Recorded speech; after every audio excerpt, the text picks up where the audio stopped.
hoje o nosso blá, a nossa roda, é um assunto que ele é dolorido um pouquinho, né? Ele é um assunto que, inclusive, a gente tem aqui a Lu, que perdeu a mãe dela há muito pouco tempo.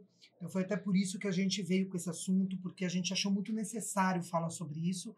É um assunto difícil, mas necessário. E a Valéria, a nossa psicóloga aqui do Blá, vai estar participando conosco. O assunto é sobre o luto, né?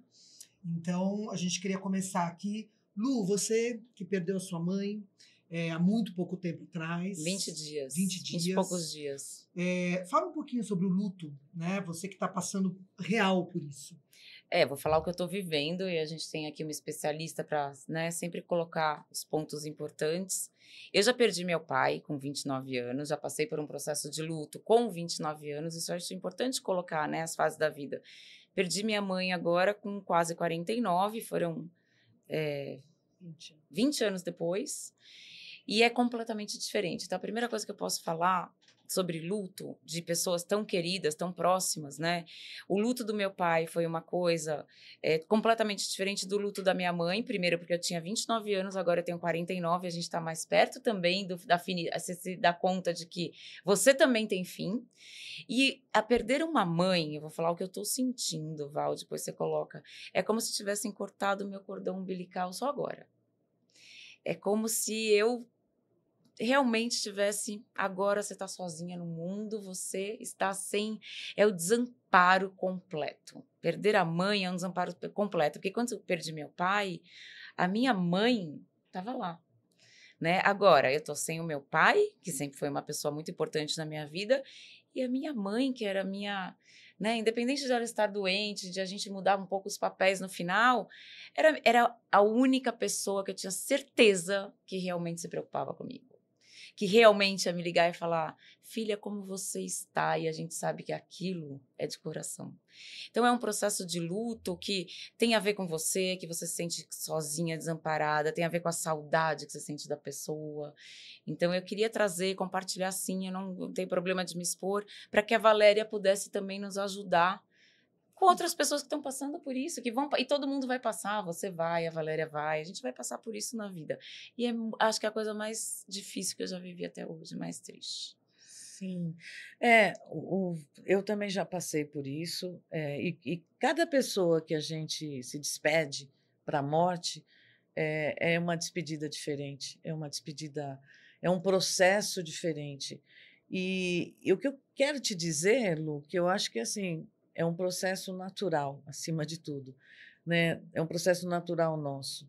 Parece que não é natural, mas é natural, é um processo de dor natural que cada pessoa passa de um jeito. E aí vai depender muito do, do apego que ela tinha, do vínculo, apego no sentido de vínculo, de como ela formou o vínculo com uma pessoa, com outra pessoa. Verdade. É no sentido do apego que as coisas, que o luto vai ser mais fácil ou mais difícil. Então, todas as crianças que tiveram bons vínculos com os pais ou com seus cuidadores, elas conseguem passar por um luto diferente. Porque o que é formar vínculo? Quando uma criança forma um bom vínculo com o cuidador, com a mãe ou com o pai, ela entende que quando ele vai embora, imagina assim, um bebê de 8 meses até 8 meses, mais ou menos, aí a mãe vai na cozinha fazer a mamadeira dele e ele entende que ela está indo, mas que ela volta. Ou que ela vai trabalhar e que ela volta. É isso. Então, ele entende. Mas quando uma criança não teve essa formação de vínculo boa com seus cuidadores, ela se sentiu mais abandonada.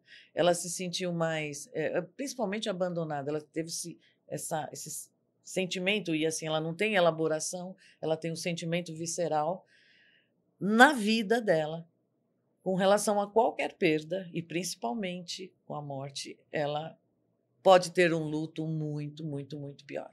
Né? Então, o luto é natural, tem as fases naturais do luto para todo mundo, mas dependendo do apego, do vínculo, até da teoria do apego, né, que ela teve, ela vai realmente se sentir muito pior. Agora, sim, o que é importante, Lu, é permitir. permitir Sim. sentir o que se está sentindo, né? Porque é uma coisa muito chata, né? Que as pessoas ficam, ai, mas não fica assim. É verdade. Parece que você tem Não tem como que... não ficar assim, né?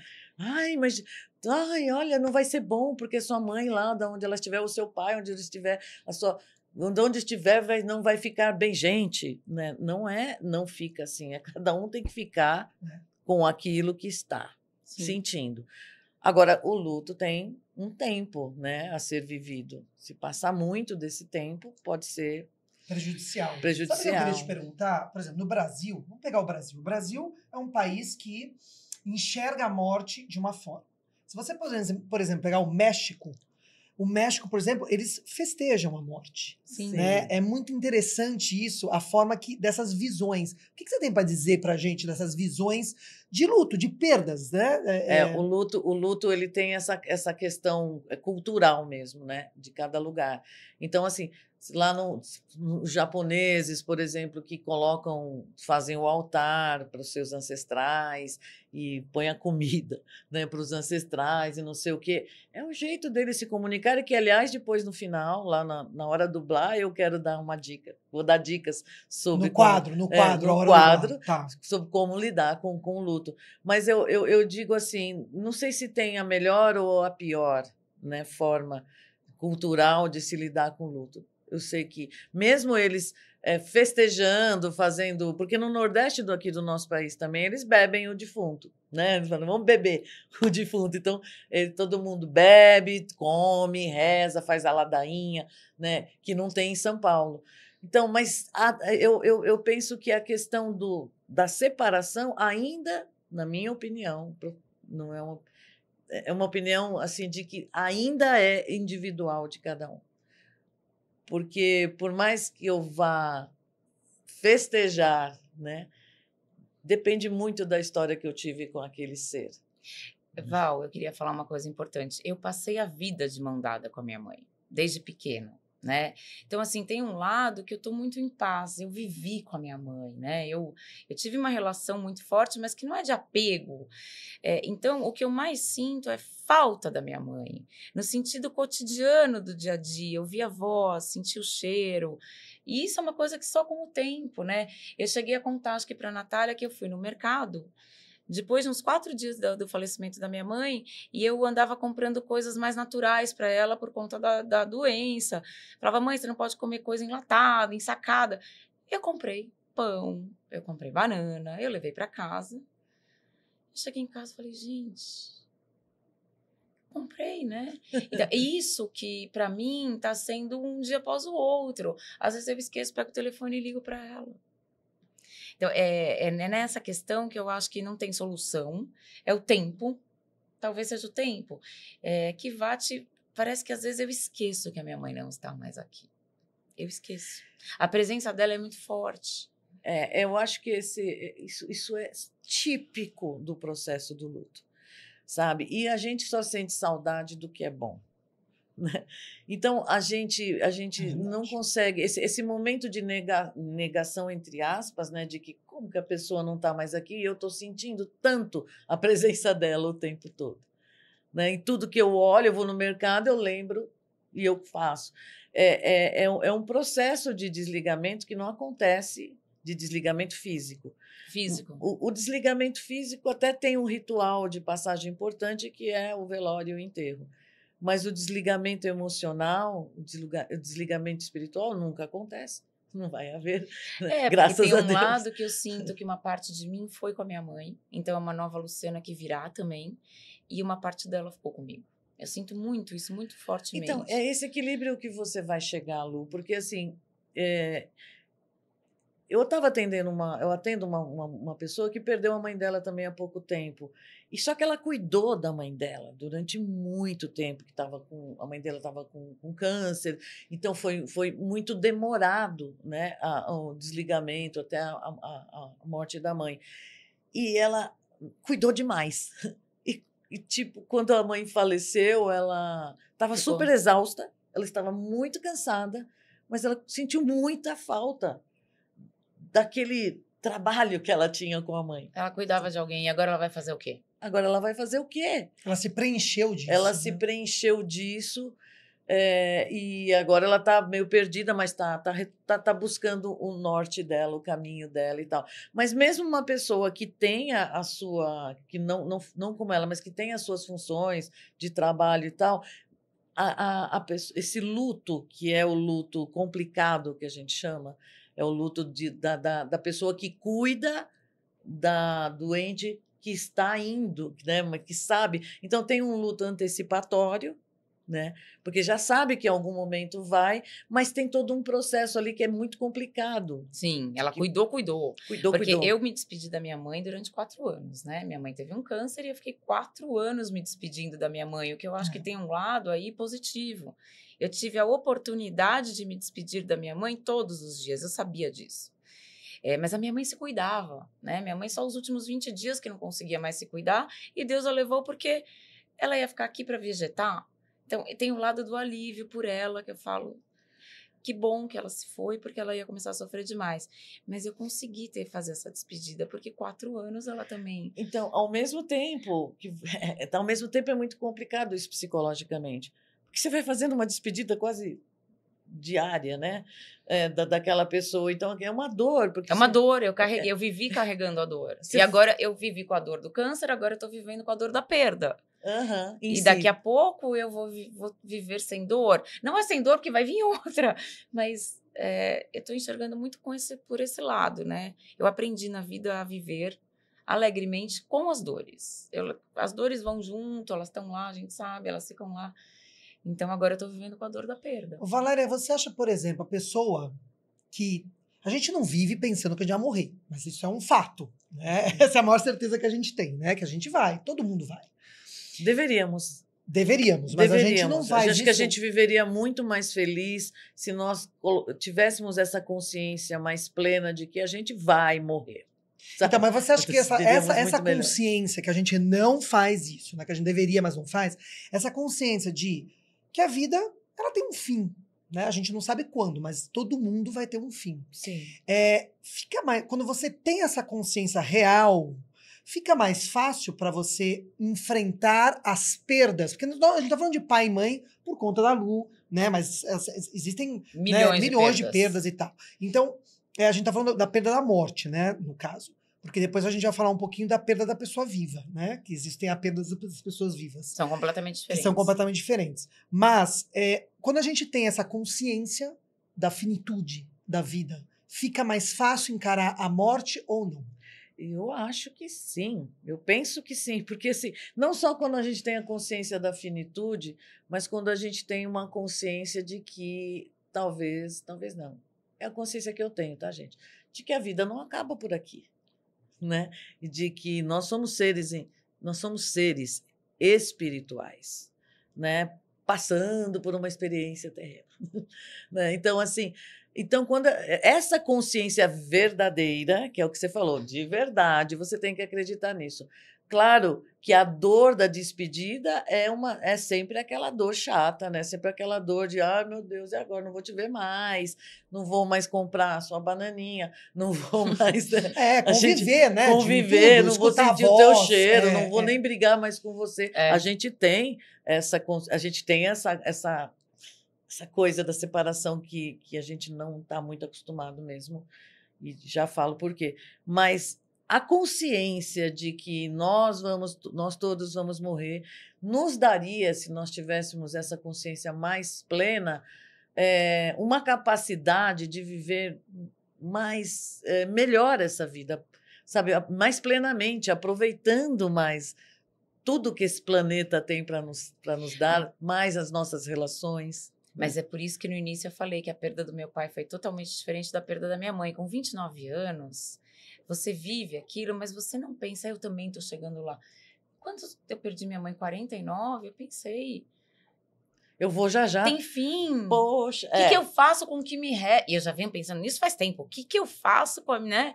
Como que eu vou viver melhor com o que eu tenho para viver? Isso vem muito forte. É o susto. É o susto. Aí susto. A finitude vem, é um tapa na sua cara. Você também vai. Sim. Fica ligado. Sim. Eu sinto muito isso. Eu tô sentindo muito isso. E isso tá batendo para você de que forma? Tá batendo pra... Eu tenho uma característica que é minha, de sempre olhar o lado bom das coisas. O copo mais cheio. Eu tenho essa característica, por mais que eu esteja sofrendo, eu tô tentando olhar o lado bom das coisas, que é, primeiro, com relação à morte da minha mãe, que bom que ela não vai sofrer mais. Que bom que ela não entrou no estágio de sofrimento horroroso. Então, eu tento, acho que sabe quando você tenta se satisfazer e falar, tem alguma coisa boa aí. E com relação a mim, eu penso, tá, como que eu vou viver cada vez melhor com essa vida que eu tenho, que eu amo essa vida? Como é que eu quero viver? Porque eu também vou ter um fim. E como é que eu quero chegar lá? O meu lado bom acho que é isso. Como é que eu quero chegar lá? Como que eu vou me tratar? Como que eu vou me cuidar? Eu acho extremamente importante pensar no futuro. A gente precisa pensar minimamente, né, como que a gente quer estar no futuro. No agora. Mas e se você não ficasse tão preocupada com o seu futuro assim? Né? Se você conseguisse... Não, mas é como eu quero viver agora, não é só no futuro. Como eu quero viver agora e como eu quero chegar lá. Para chegar lá bem, eu tenho que fazer agora. Você está falando de saúde, de cabeça, de tudo. Porque, às vezes, assim, o agora, a melhor coisa que a gente tem para fazer, ou para que você tenha que fazer, é realmente viver essa dor, com toda a dor que ela significa ser, sabe? Sem tentar se livrar dela de maneira nenhuma, sem tentar... Porque o que significa viver sem a minha mãe, né? O que significa estar sem a minha mãe Eu agora? não sei. Eu não sei. Eu não sei. Eu tô aprendendo. Eu não sei. Eu estou aprendendo. Eu pensei, como que eu vou viver? Logo que ela faleceu, eu falei, como que eu vou viver sem minha mãe? Como que eu vou viver sem minha mãe? Aí eu respondi para mim mesma, não tenho a menor ideia. Só vivendo? Não tenho a menor ideia. É só vivendo sem a sua mãe a cada dia. Então, é assim, poxa...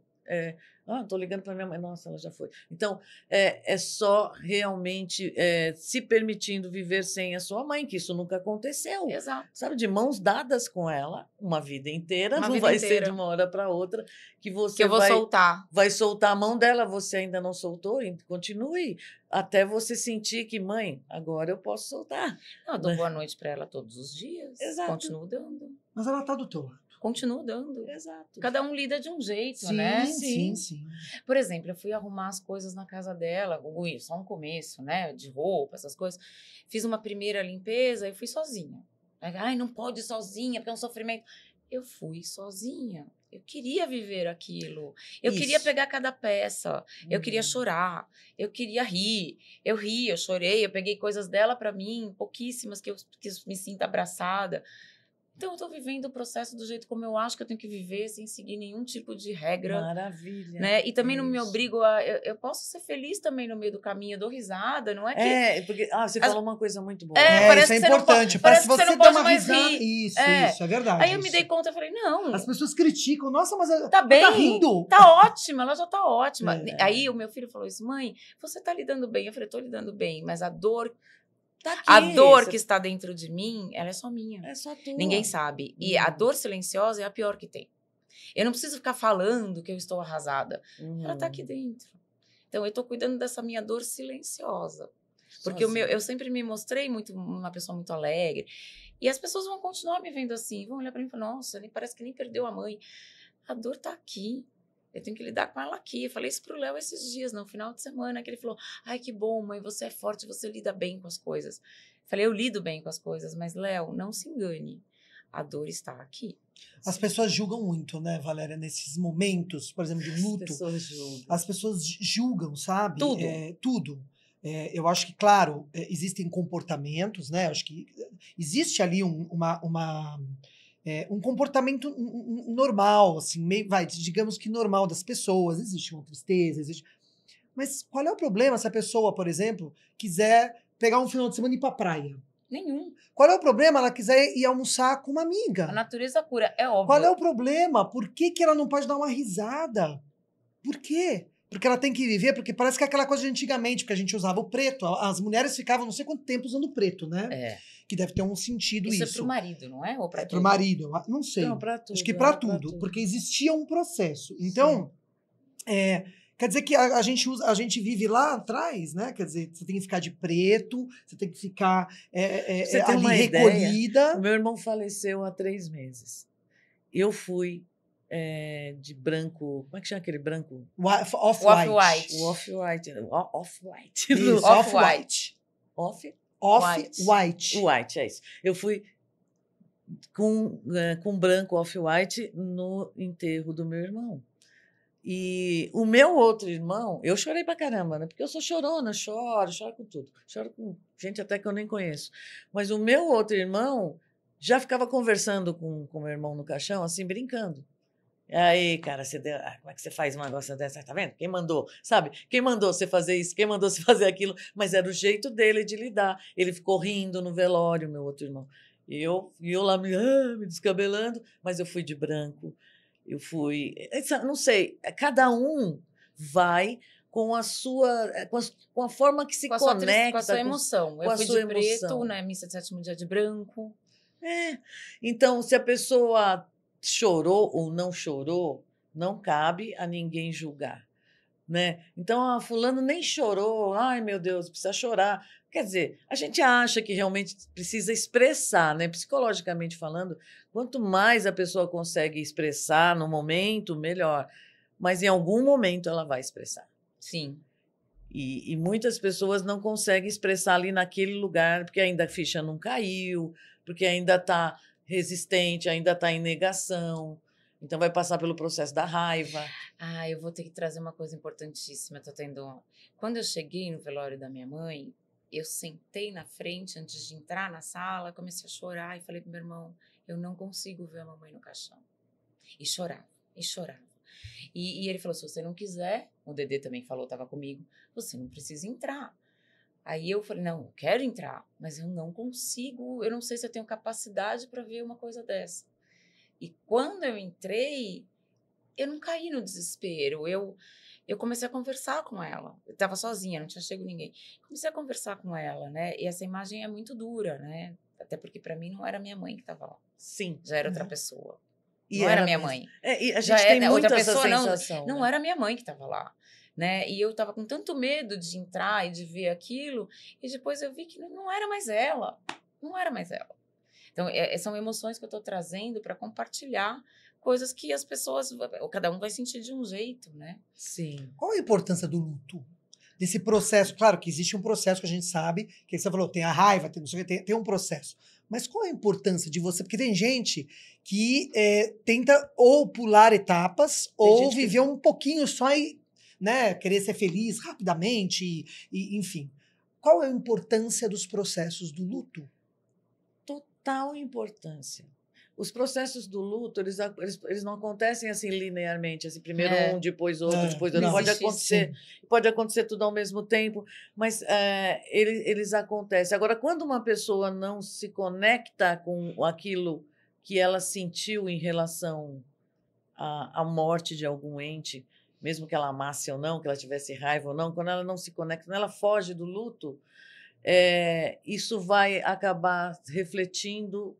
Em algum momento, ela vai ser pega por essa questão. Eu vejo muito isso no consultório, né? Que uma pessoa está ali lidando com uma relação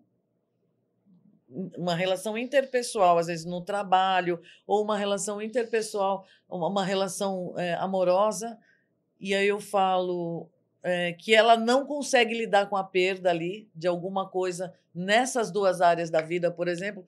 Eu sempre pergunto, você teve alguma grande perda na sua vida e tal, não sei o quê? E sempre tem uma questão de luto mal resolvido. Olha só, que loucura! Então, se a pessoa não permite vivenciar a perda dela... isso acontece muito com gente que perde um familiar, por exemplo, que não teve muito contato, sei lá. O pai largou quando era criança e aí ficou muitos anos sem ver, aí o pai morre, a pessoa, não vou nem fazer... Gente, aquele pai existiu ali, ausente ou não, aquele pai estava ali, por exemplo. Ele existiu. E aí ele vai embora e o sentimento de, e agora, como eu resolvo? Como eu resolvo essa relação, dessa ausência desse pai? Quem vai substituir isso? Por mais que tenha tido alguém que substituiu, do pai biológico, do pai que abandonou, não houve uma resolução. psicológica disso, emocional disso. Então, a pessoa não faz nem o luto de uma coisa, nem o luto de outra, porque há o luto da ausência do pai, há o luto do pai em si que foi, entendeu? É tantas coisas em relação a luto, não é só o luto da morte de alguém, né? O luto de perdas, como perda de emprego, alguma coisa no trabalho. Eu queria entrar nesse assunto das perdas de coisas nossas do cotidiano, né? Que não teve uma morte, mas teve uma morte ali Simbólica, né? Simbólica Acabou. na sua vida cotidiana. Então, o emprego, um amor, enfim. É o fim de uma amizade. Que é muito dolorido. O fim Eu já de uma tive. amizade O fim é de uma amizade, eu já terrível. tive fim de amizade que Existe. eu sofri muito. Sim. Sofri muito. Sim. Então, porque eu valorizo a amizade, eu gosto de amizade, né? Quando eu sou amiga de verdade. Quando tem um fim isso, é muito difícil. Então, o que você poderia falar pra gente um pouquinho dessas finalizações de situações da nossa vida e como perdas lidar. Tem outro luto. Né? Então, a separação, o divórcio, ou até de um namorado, né? Quer dizer, de uma paixão. Eu acho que todas essas perdas, o luto da morte de alguém, o luto por perdas de trabalho, de relações e tal, sem morte, gera sentimentos muito complicados e o pior deles é o da culpa. Então, por exemplo, você está lá, você perdeu o seu emprego, aí geralmente as pessoas falam, é porque não teve corte, sei lá, teve um corte aqui e você foi, mas a primeira coisa é porque eu, né? Caramba, por que o fulano não foi? Por que eu fui? O que eu fiz de errado? Já começa. Aí você tem uma amiga de 50 anos, 50 é muito, né, gente? Mas sei lá, fica de 30 anos, é que eu tenho amiga de 50. Eu também. Eu tenho de 40 anos. 50 não, porque... E aí, de repente, do nada nadão, essa amiga ou esse amigo, pá, corta tudo. Você fala, meu Deus, o que eu fiz? Aí começa a vir sentimentos e que engatilha traumas, inclusive. Então, se você tem questões traumáticas lá da infância, essas coisas todas vão começar a engatilhar. E esse luto vem de uma forma muito dura, sabe?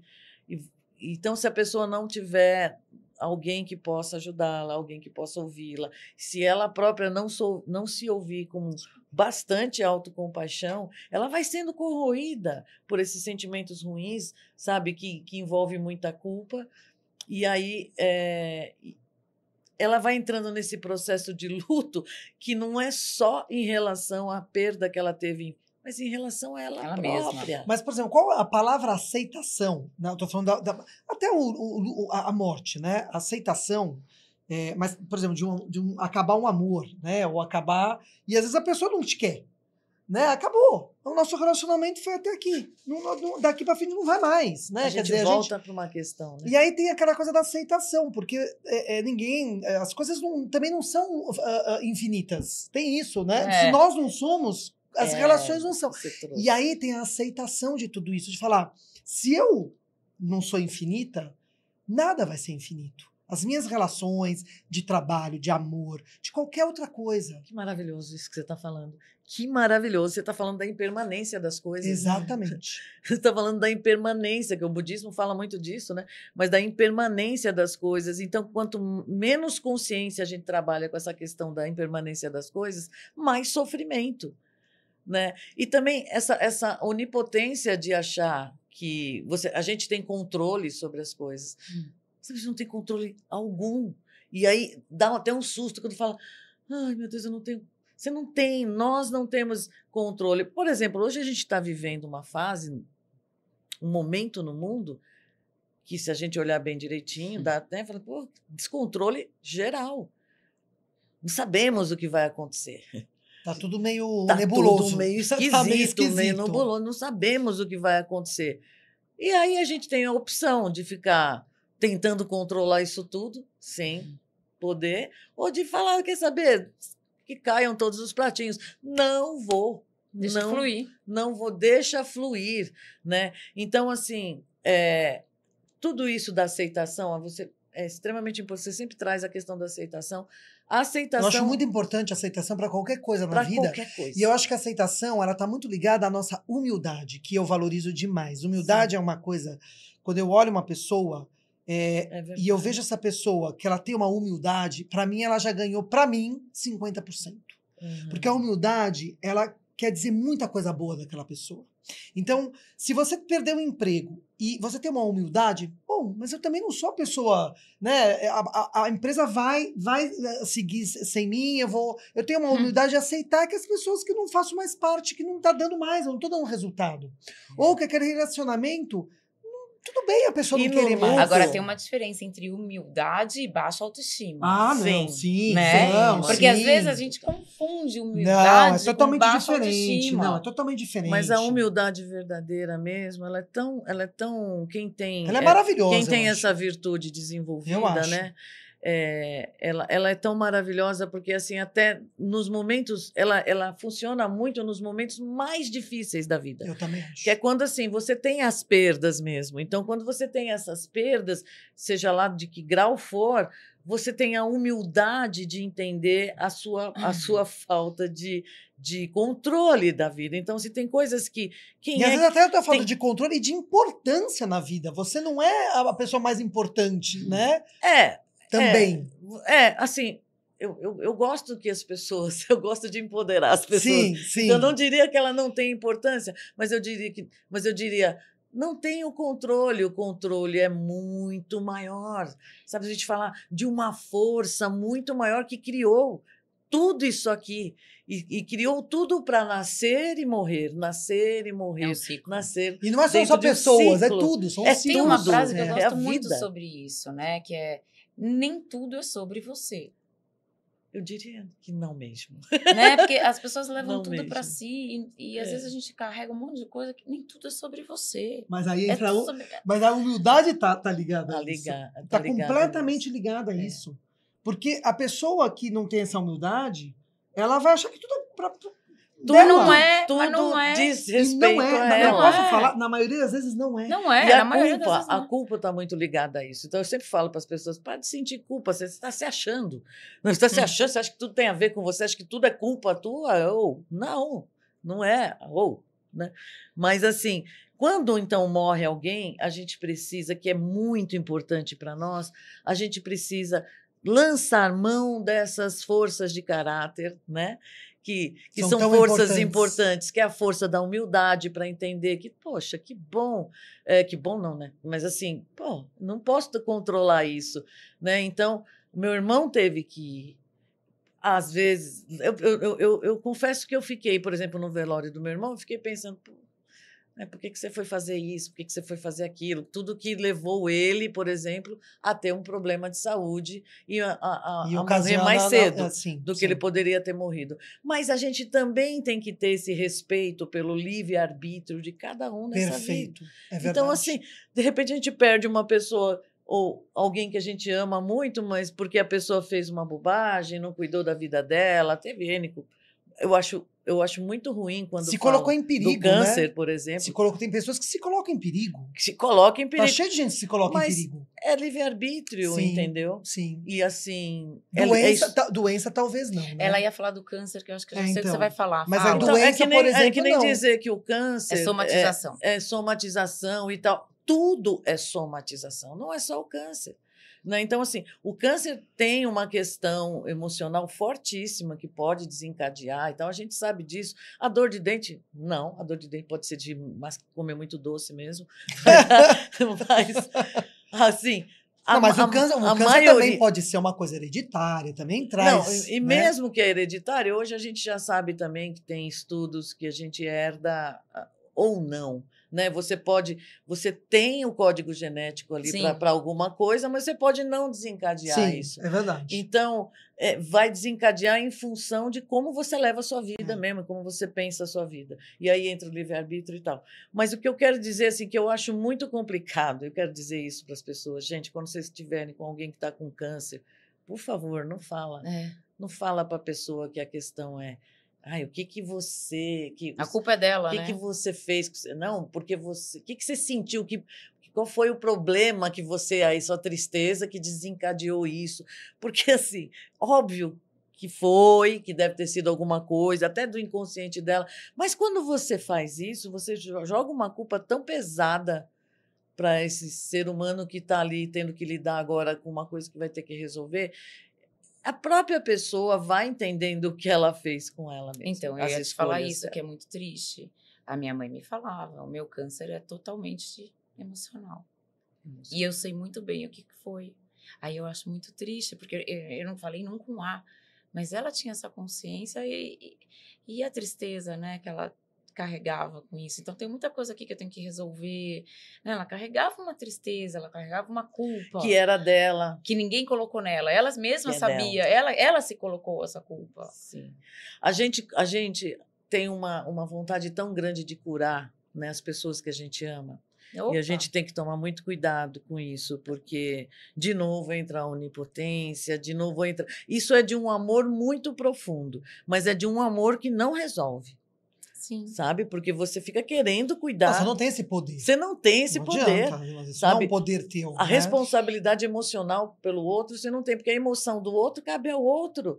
E às vezes é muito triste a gente ficar olhando. Eu fico imaginando essa cena como você tentando. Você no umbral, alguém sabe umbral? Você está no umbral. Aí está lá um monte Tá lá no inferninho. Tá no inferno. Tá Tá no um monte de inferninho. espírito lá, tudo lá na mesma. E você chega e fala: vamos, eu te levo. Eu te levo lá para a escolinha lá da luz, sei lá.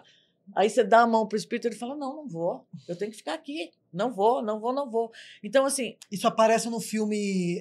Nosso Lar, né? O Nosso Lar, isso aparece. Acho que é no Nosso Lar. É no ou tem Nosso um Lar. Não, no Esse Nosso acho que Lar. eu não vi. Aí Nosso você Lar. tem Acho que que foi o dois, deixar. sim. Então, Nosso isso Lar também é aqui na nossa dimensão 3D. A gente tem que ter essa capacidade de entender que nós não temos responsabilidade emocional pelo outro. Cada um tem responsabilidade sobre suas emoções. Isso aqui eu venho conversando muito com a Lu sobre Sim. isso. Falo muito para ela sobre isso. Não, até vou falar aqui de coisa. Agora a gente vai tocar em assuntos que nem todo mundo acredita, mas ok, vamos falar. Eu assisti uma constelação e uma coisa me pegou muito forte, que foi na constelação que eu assisti. Num dado momento, ele falou assim: entregue as dores dela para ela. Você precisa devolver as dores que são da pessoa, que não são suas, e carregue as suas. Então, é um processo que eu também estou passando. Porque eu carreguei bastante, eu achava que eu tinha que fazer minha mãe feliz, que eu queria vê-la feliz, e não só na doença. Isso não era responsabilidade minha. Não, era dela. Era dela. E eu acho que ela te E não é deixa de um ninguém, legado. né? Não era de ninguém. Assim como a minha felicidade, a responsabilidade minha. Sua. Ninguém vai me fazer feliz, Não vai eu ser não o tenho seu que esperar do outro. filho. Não vai ser meu filho, não vai ser um possível marido, não vai ser uma amizade. É óbvio que isso tudo traz alegria, mas a responsabilidade da felicidade é minha. É um outro processo que eu estou vivendo com o luto Sim. da minha mãe. De pegar as dores que eu vivi a vida toda, que são delas, misturadas com as minhas, e devolver o que é dela. Sim. É uma coisa muito forte. A constelação isso. é muito bom para isso. É uma coisa muito Para forte. quem acredita, né, gente? Precisa acreditar, E obviamente. sem falar né? em constelação, falando agora, né, nem precisava ter tocado nesse assunto, mas é uma coisa que pode acontecer com qualquer outro que não acredite em constelação. A coisa legal da constelação, que foi muito estudada pelo Bert Hellinger, que é um psicólogo, que foi o psicólogo, né? Sim. E, assim, ela tem fundamento, né? Tem. Então, assim, não é uma coisa só espiritual, ela é uma ciência com a espiritualidade. Então, de verdade, a gente traz, geneticamente, inconscientemente, a gente vai trazendo as histórias, né? Das nossas gerações, né, anteriores. De muitas Parece e códigos, muitas e né? muitas É. gerações Código. atrás. Então, a gente acaba repetindo sem consciência. Padrões. Então, esses padrões que são bem complicados. Então, às vezes você tem um medo. Tem um filme muito legal. Como é que chama aquele filme da constelação que chama? é é uma a série. Uma Nova Mulher. Uma nova mulher. É uma série, É uma já tem série. duas. É sério? Já. Eu assisti É como uma filme. série. Não, é série. Uma Nova Mulher. uma nova... Se você viu como filme, você viu só um capítulo. Que é uma série. Tem muito mais e tem bom. duas seasons lá. como Duas fala? temporadas. Duas temporadas. Caramba, só vi como... Foi lá que eu comecei a me interessar. Pois é, e aí é muito legal porque tem uma vou dar um Tá spoiler. na Netflix. Vou dar um spoiler aqui. Né? Uma nova Netflix e 2 temporadas. Não vai fazer que nem a Valéria, só vê um. Né? E um capítulo. Só um episódio. Um episódio. Não, e aí nesse episódio aí que eu vi, que provavelmente é tem uma moça que ela tem um problema com a água, ela não consegue, ela tem medo de água e tal, e ela descobre lá, eu vou dar esse spoiler, dane-se, que isso tinha a ver com a avó dela, né? Então, assistam para vocês perceberem, quando ela descobre isso na constelação familiar, ela não tem mais o medo da água. Então, quantas coisas nós não carregamos, né? De gerações e gerações para trás que fazem a gente ser o que a gente é. Então, até na questão do luto, isso importa. Também, voltando à nossa questão do luto, até na questão do luto, isso importa. Por quê, Valéria? Porque a forma como a gente está lidando com a pessoa ali na hora que tem essa ligação com a gente pode ter muito mais a ver com coisas passadas, nas nossas gerações passadas. Então, assim, você, por exemplo, chegou até ali sem o preparo necessário para um desligamento, para tocar a tua vida. Sempre de mão dadas com a sua mãe. Provavelmente a sua mãe com a sua avó, provavelmente a sua avó com a sua bisavó. Verdade. Então, assim, as mulheres sempre passando de geração para geração, essa questão de sempre... Da relação visceral. Visceral e juntas e tal, mas que é muito diferente, por exemplo, da forma como o indígena faz. O indígena fica 4 anos com a criança no peito, aqui, Sim. ou nas costas, e tal, e essa criança, mesmo assim, consegue ter uma relação de distanciamento, de separação, tranquila. Por quê? Porque essa criança ela está respaldada por toda uma tribo. Essa criança, quando a mãe, todo mundo é mãe ali, todo mundo é pai ali. Eu fui para uma aldeia. Todo mundo é pai, não é só o pai e a mãe que são responsáveis por aquela criança, todos são. Que interessante, isso é muito né? legal. Como se dá, né, a parte indígena e tudo, então, né? é muito bonito, a gente tinha que aprender com eles. É verdade. Agora, voltando só rapidamente, daqui a pouco a gente vai ter que terminar nosso papo, mas voltando um pouco para as perdas das nossas vidas reais, né? De coisas do cotidiano. Como lidar com essa... Que a gente falou um pouquinho da aceitação, a gente falou da humildade, a perda do emprego, do amor, das coisas normais da nossa vida. De bens materiais, uma falência. Como é que a gente lida com isso de uma forma não tão pesada, né? Como é que a gente traz essa aceitação para a nossa vida real? E essa humildade. Eu diria que isso tem mais a ver com desapego, né? Como é que a gente desapega? E então, a pessoa precisa entender por que está tão apegada àquilo, né? Porque eu estou tão dependente disso. Então, é o apego... Isso tem até para parar com o vício. Tem tudo a ver. Porque, assim, o vício, ele está ali para o quê? Para te preencher de algum vazio que você não está conseguindo lidar.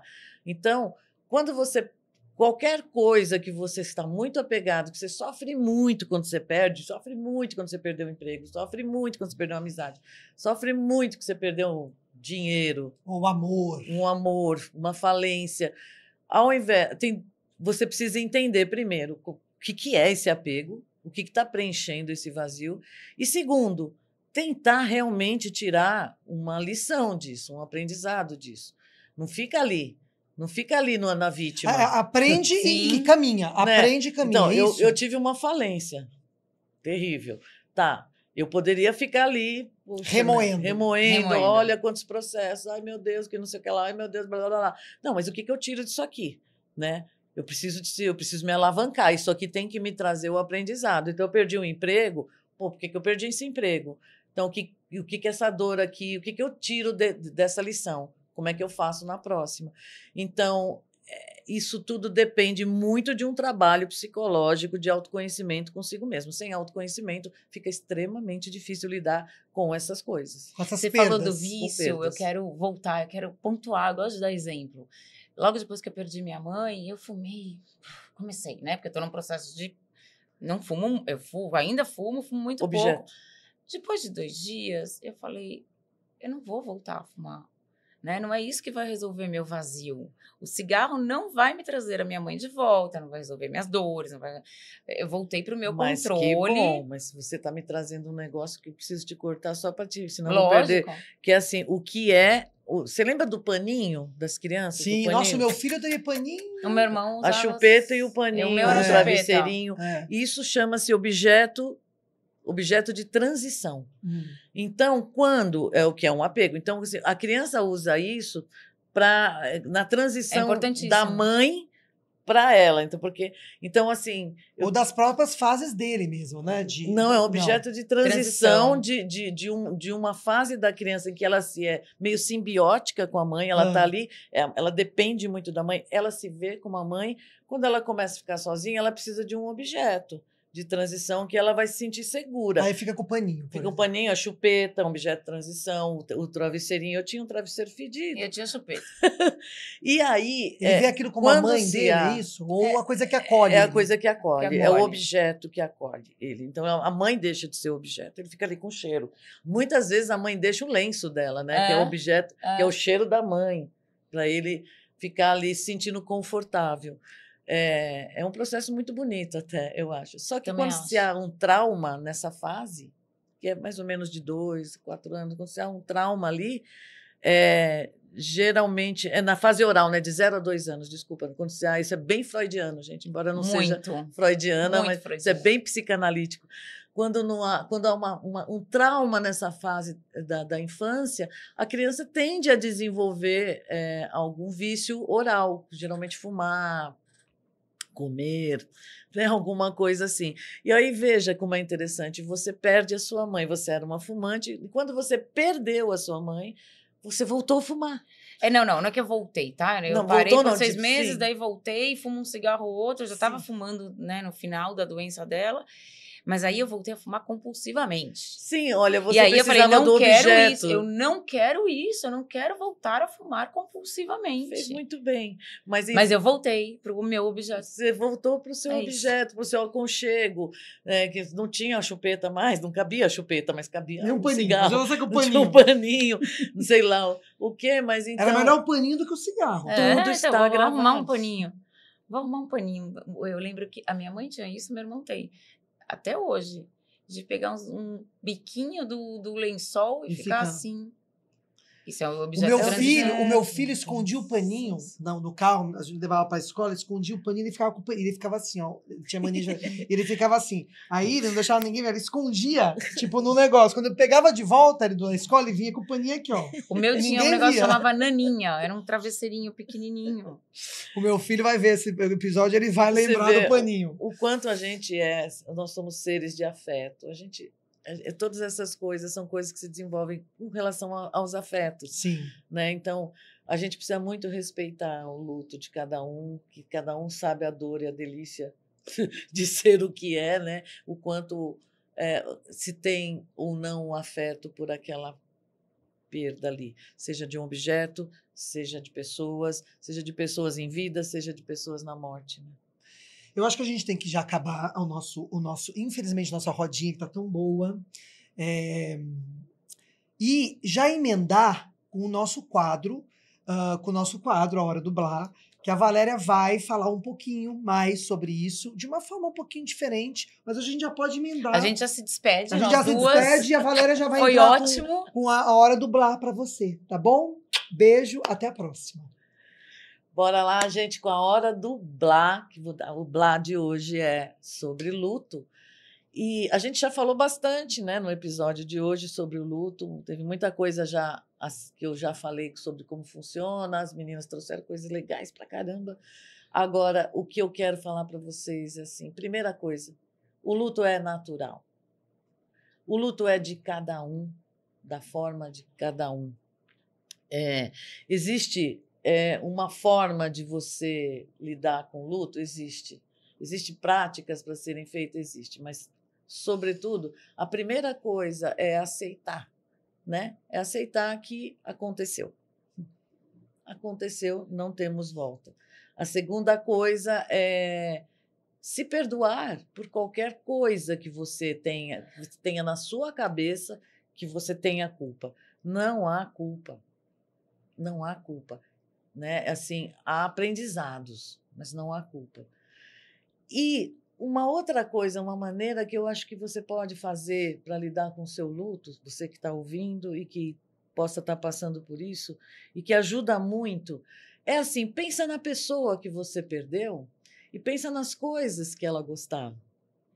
De repente, ela gostava de jardim, de repente, ela gostava de, sei lá, frutas, de repente, ela gostava de uma música, de repente, pega isso e cria um ritual, um lugarzinho para essa pessoa, físico. Então, você vai, sei lá, compra um vaso e dê para essa pessoa e você vai cuidar desse vaso, cuida desse jardim, desse lugar que você vai colocar para ela. Se ela gostava de determinados tipos de música, comece a ter momentos, né, que seriam momentos dessa música, que seriam momentos que você tocaria para ela. Sabe por quê? Porque isso você a homenageia, você entende as duas coisas, entende que ela está lá e cá, né? Está lá e está no seu coração, e você acaba mantendo ela viva, porque essa pessoa sempre tem e deverá estar viva dentro de você, ao mesmo tempo que você a liberta, entende? Então, assim, é uma forma de você ter esse contato de uma maneira mais saudável, mais natural, mais afetuosa e mais verdadeira. É uma dica que eu queria deixar para vocês que eu acho que vai funcionar. Eu ia contar uma história, mas eu esqueci. Então, eu esqueci mesmo. Então, eu vou deixar vocês com esse exercício, com essa lição de casa, de fazer algo que remeta a essa pessoa querida, a essa pessoa amada, e de cuidar dela todos os dias, desta forma que remeta a ela. É isso. O que é que você está levando daqui hoje? Muito bom, foi lindo.